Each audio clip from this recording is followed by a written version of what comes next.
Assalamualaikum warahmatullahi wabarakatuh. Alhamdulillah wassalatu wassalamu ala Rasulillah wa ala alihi wa sahbihi wa mawalah. Amma ba'du. Saudara kaum muslimin dan muslimat yang Allah muliakan, hari ini hari dilahirkan Nabi Muhammad Sallallahu Alaihi Wasallam, hari Senin. Nah, saudara sekalian, pada sore hari ini kita akan menjelaskan 7 mukjizat yang timbul pada hari dilahirkan Nabi Muhammad Sallallahu Alaihi Wasallam.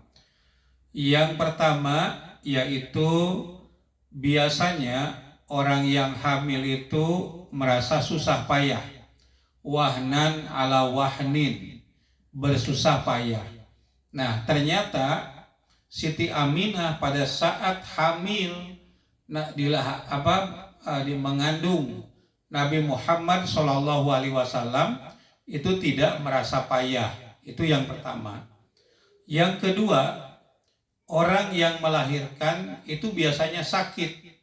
Orang mengatakan bahwa melahirkan itu seperti di ujung kematian. Tetapi tidak demikian dengan Siti Aminah yang melahirkan Nabi Muhammad Sallallahu Alaihi Wasallam. Nah, yang ketiga, saudara sekalian, sesaat setelah Nabi Muhammad dilahirkan, Nabi Muhammad itu bersujud. Kemudian beliau mengatakan ummati, ummati. Ini menunjukkan bahwa Nabi Muhammad begitu besar perhatiannya kepada umat beliau. Yang dikhawatirkan, yang ditakutkan masa depan adalah umatnya.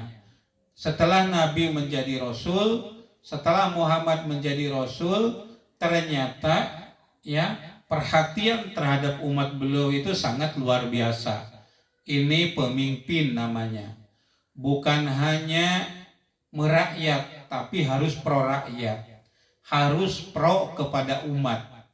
Sampai baru dilahirkan saja, yang diseru adalah umat. Ya, umatku, umatku. Itu yang keberapa? Ketiga ya, keempat. Ketiga. Kemudian yang keempat, saudara sekalian, sesaat setelah Nabi Shallallahu Alaihi Wasallam dilahirkan, menurut banyak riwayat yaitu Nabi Shallallahu Alaihi Wasallam itu dalam keadaan sudah dihitan. Nah, ini banyak orang yang dihitannya sudah SMP ya. Ini tergantung kepada tradisi-tradisinya ya. Di kalangan masyarakat Sunda, misalnya dihitan itu sebelum masuk SD. Nah, saya sendiri waktu kecil dihitan itu saat usia 1 tahun ya. Ada beberapa teman saya yang dihitan itu sudah SMP ya, jadi sudah balik mereka itu ya, baru dihitan. Nah, Nabi Muhammad itu baru dilahirkan sudah dihitan. Lalu yang kelima ya, ini yang terpenting, bahwa pada hari Nabi Muhammad Shallallahu Alaihi Wasallam dilahirkan, setan-setan itu tidak bisa naik ke langit. Ini ada apa begitu ya? Kok kami tidak bisa naik ke langit? Untuk apa mereka naik ke langit? Mereka naik ke langit itu untuk mendengarkan perbincangan-perbincangan di antara malaikat, untuk mendengarkan berita-berita gaib ya, yang datang dari langit. Setelah Nabi Muhammad dilahirkan, maka setan itu tidak bisa ya mendengarkan info-info dari langit. Sehingga mereka datang kepada iblis. Iblis itu adalah Abul Jan ya, bapak moyangnya jin, bapak moyangnya setan. Kemudian iblis itu menyuruh kepada para jin untuk pergi ke timur, untuk pergi ke barat, ke utara, ke selatan, pokoknya ke seluruh penjuru dunia. Ternyata diketahui bahwa ada lahir seorang bayi yang kemudian oleh kakeknya diberi nama Muhammad. Disampaikanlah oleh setan-setan itu kepada iblis. Lalu iblis mengatakan ini merupakan ayatul alam, tanda-tanda alam, tanda-tanda kebahagiaan bagi Bani Adam. Nah, informasi tentang dilahirkannya Nabi itu sudah tercantum di dalam Taurat. Di dalam Taurat dijelaskan bahwa Nabi akhir zaman itu akan lahir yang tandanya apabila bintang yang tidak bergerak yang selama ini kalian perhatikan, maka dia akan bergerak-gerak. Maka saat dilahirkan Nabi, bintang itu bergerak-gerak. Lalu orang Yahudi pada mengetahui bahwa hari itu hari dilahirkan Nabi Muhammad Shallallahu Alaihi Wasallam. Ya'rifunahu kama ya'rifuna abna'ahum. Mereka itu mengetahui betul tentang Nabi Muhammad ya, seperti mereka mengetahui anak-anak mereka, bahkan lebih tahu ya kepada Nabi Muhammad dibandingkan kepada anak mereka sendiri. Itulah misalnya Abdullah bin Salam mengatakan, ini seorang Yahudi yang masuk ke dalam Islam, dia mengatakan, aku tahu betul kepada Nabi Muhammad dan lebih tahu dibanding dengan kepada anakku sendiri. Karena apa? Karena aku tidak tahu anakku itu betul nggak anakku. Ya mungkin saja anakku itu bukan anakku, mungkin istriku, kata dia, nyeleweng dengan laki-laki lain, kemudian menghasilkan anak yang disebut anakku itu. Aku tidak tahu benar nggak itu anakku. Ya, itu kata Abdullah bin Salam. Ya. Nah, saudara sekalian, orang Yahudi itu tidak menginformasikan kepada masyarakat bahwa Muhammad itu dilahirkan.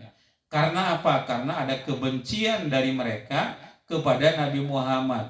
Padahal kitab suci yang mereka pegang, yang namanya Taurat, itu menjelaskan bahwa akan lahir Nabi akhir zaman, ya, dan tandanya apabila bintang yang tidak bergerak, bintang yang diam yang mereka ini mereka perhatikan itu mulai bergerak-gerak. Nah, di dalam Injil juga dijelaskan ya, Nabi akhir zaman itu lahir dengan tanda kurma yang tidak berbuah itu akan berbuah seketika.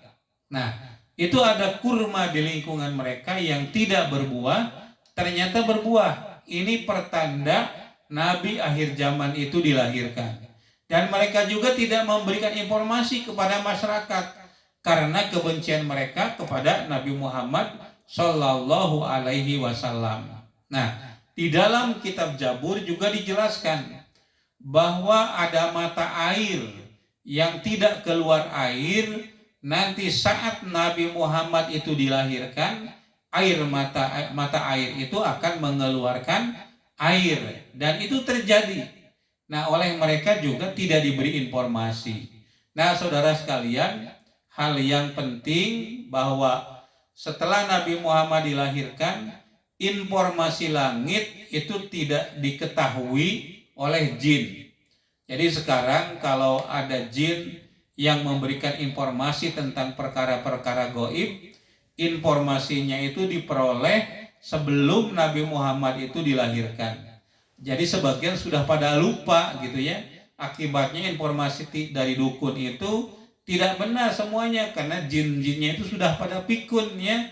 Mereka sudah lupa informasi-informasi langit yang mereka terima sebelum Nabi Muhammad Shallallahu Alaihi Wasallam dilahirkan. Nah, itu saudara sekalian yang kelima.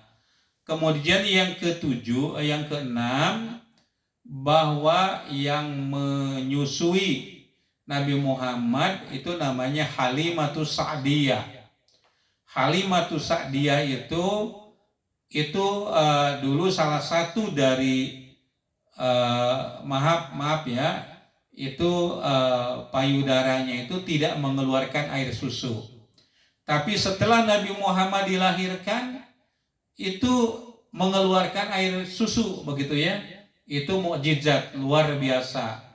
Ya, kemudian tanah-tanah yang dikelola oleh suami dari Halimatus Sa'diyah juga menjadi subur, ya, kambing-kambing atau domba-dombanya juga mengeluarkan air susu, ya, dan yang terakhir, ya, pada saat Nabi Muhammad atau pada hari dilahirkan Nabi Muhammad Shallallahu Alaihi Wasallam, ya, itu dari pojok-pojok Ka'bah mengeluarkan informasi bahwa pada hari itu dilahirkan seorang yang akan memberikan pencerahan, ya, kepada masyarakat. Bahkan Abdul Muthalib melihat patung-patung, ya, yang ada di sekitar Ka'bah itu pada berjatuhan.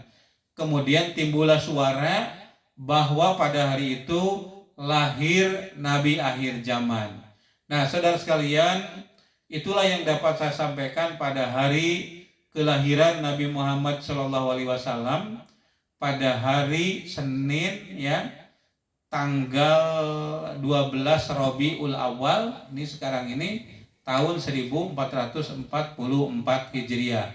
Atas atensinya saya ucapkan terima kasih. Subhanakallahumma rabbana wa bihamdika asyhadu an la ilaha illa anta astaghfiruka wa atubu ilaik. Walhamdulillahirabbil alamin. Wassalamualaikum warahmatullahi wabarakatuh.